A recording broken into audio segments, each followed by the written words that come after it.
সব মানুষেরই না কিছুগুলা রিসোর্স থাকে।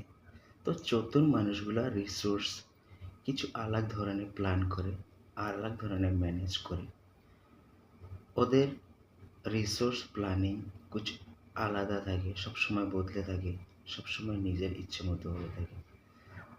চতুর মানুষগুলার যে অ্যাসেট, চতুর মানুষগুলার যে সম্পত্তি বুঝতেই দেয় না ওরা, যে ওরা কোন সম্পত্তিতে ইনভেস্ট করছে, কোন সম্পত্তিতে ওরা ওয়েস্ট করছে। কাউকে বুঝতে দেয় না কি ওদের লায়াবিলিটি কতটুকু আর অ্যাসেট কতটুকু। চতুর মানুষগুলা এত চতুর, ওরা সব কিছু এত লুকিয়ে রাখে যে ওরা জানতে দেয় না যে কি ওরা পৃথিবীতে আছে কি না আছে। কারণ ওদের এনভায়রনমেন্টটা এত সুন্দর করে রাখে যে সব কিছু এত সুন্দরভাবে চলছে যে আমি কিছু করার কোনো দরকার নেই। চতুর মানুষগুলা এত চতুর যে ওরা সব কিছু এত সুন্দরভাবে গুছিয়ে মিটিয়ে লুকিয়ে রাখে যে ওরা যে কোনো সময় যে কোনো যেটা দরকার সেটা প্রেজেন্ট করতে পারে। কারণ ওদের যখন সার্ভাইভালে যেই জিনিসটার প্রয়োজন হয় ওরা হাতের কাছে পায়।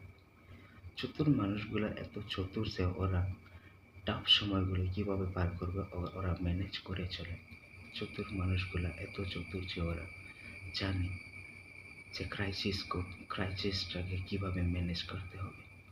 ক্রাইসিস আসতেই পারে, ক্রাইসিস চতুর মানুষগুলা ভাবে जब भी आएगा crisis make a new process, নতুন প্রসেস বানায়, নতুন হিস্ট্রি লেখে, নতুন ডিস্ট্রি লিখে,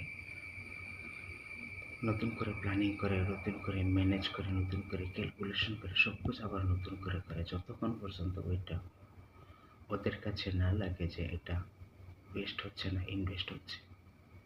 ওরা লং টার্মে খুব বেশি বিলিভ করে, শর্ট টাইমের দিকে এত একটা নজর দেয় না। চতুর মানুষগুলা এত চতুর যে ওরা সিধা চোখে তাকায়, পাকা চোখে তাকায় না। চতুর মানুষগুলা এত চতুর যে ওদের চাল দেখে, আপনার চালন দেখে আপনি বুঝতে পারবেন যে ওরা একজন নর্মাল মানুষ। এমন দেখাবে যে ওরা কিছুই করে না, কিছুই জানে না, ওরা পৃথিবীর কিছুই জানে না। এরা এত মূর্খামি দেখাবে যে ওরা সত্যি করে কিছুই জানে না। আর যখন আপনি জানতে যাবেন আপনি অবাক হয়ে যাবেন যে সত্যি করে এটা তো আমিও জানতাম না যেটা ও জানে। তো চতুর মানুষগুলা এত চতুর।